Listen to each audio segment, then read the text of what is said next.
Today I'm going to be talking about the biggest danger associated with using lifting straps.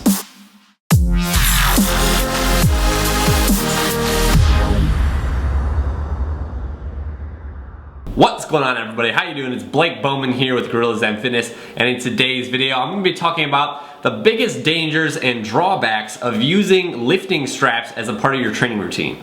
To begin, if you don't know what lifting straps are, they're basically these kind of straps. You wrap them around your wrists like this, and then you'll wrap, this long part around a bar, and you'll like bunch it up and then grip it. What this does is it literally attaches your arm bone to the bar. What this does is it allows you to lift a heavier weight than your grip strength and endurance would otherwise allow. Because lifting straps allow you to lift a heavier load than your grip strength and endurance would otherwise allow, over time, if you overuse these things, or if you use them like every time you deadlift or something like that, what it will do is it's going to weaken your grip strength as well as your forearms. This, however, is a small consequence compared to what I'm about to tell you in a second here. So the biggest drawback associated with using lifting straps is they basically destabilize your shoulder and predispose your shoulder joint to injury as a result of the instability. And that's exactly what happened to me several years ago when I was deadlifting using straps. You see, when your grip muscles are firing at maximal capacity, when you're squeezing something as hard as you can,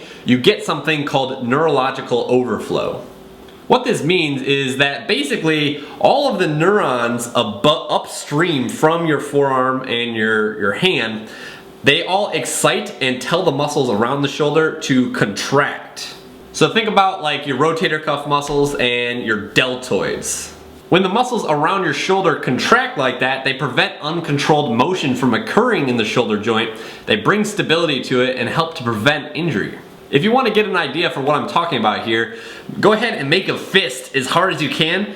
Really squeeze as hard as you can, and you'll see that naturally all of these shoulder muscles turn on along with your hand. There's no way you can squeeze at maximal capacity without also activating your bicep, your tricep, your delts, and all of the other smaller stabilizer muscles in and around the shoulders. This is basically your body's defense mechanism. It's a mechanism in place that helps to stabilize your joints and prevent injuries. So in a normal scenario in the gym, when you're doing deadlifts raw without straps, your grip muscles have to work really hard to hold on to the bar, depending on how heavy it is.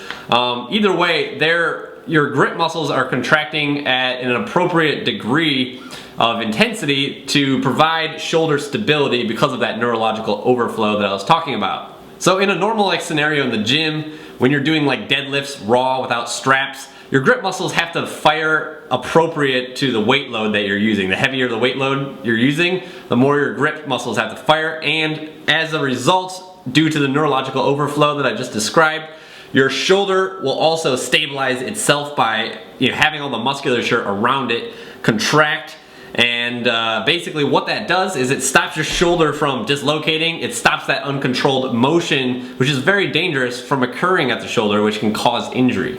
Now, when you throw lifting straps into the equation, you're now able to lift more weight. Let's say you're doing deadlifts or weighted pull-ups. You're able to lift more weight than you otherwise would with less muscle contraction in the forearms and the shoulders. This is a bad thing because you want those muscles of the shoulders contracting along with your grip muscles, right? Because if they're not contracting, your shoulder is not stabilized properly, and therefore it's predisposed to dislocation and other injury.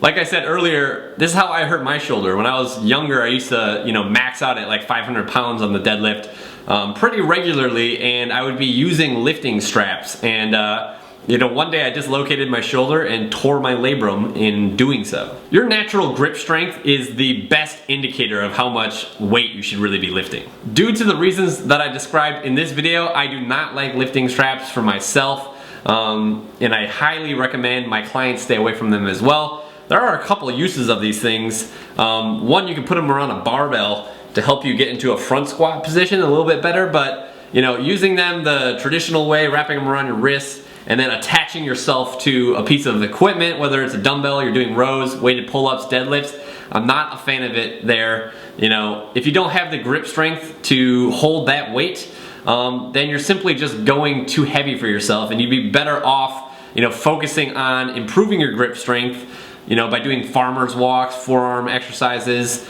exercises that flex your fingers, and also exercises that extend your fingers. I've made videos on this in the past, but long story short, if you can't do it naturally, raw, without straps, then you probably shouldn't be lifting that weight in the first place. And really, this all comes down to like an ego thing, especially for like younger guys. If you're like in your 20s, you have to really weigh the risk to reward ratio. You need to look at that and consider, like, is it really worth being able to lift like 200 extra pounds with straps on, while potentially sacrificing your shoulders? I would say no, especially because I have personal experience with it. So if you want to avoid the route that I took, then listen to me here and just work on your grip strength. If you can't lift it without straps, then don't lift it at all. There you have it. I really hope you enjoyed this video. If you have and you haven't yet subscribed to my YouTube channel, go ahead and do that over here. Also, if you haven't yet downloaded my ebook, Posture: The Ultimate Life Hack, make sure you pick up a copy of that over here. That's basically a book that teaches you all about posture, the importance of it, the importance of alignment, and how to fix it. Other than that, I'll see you next time.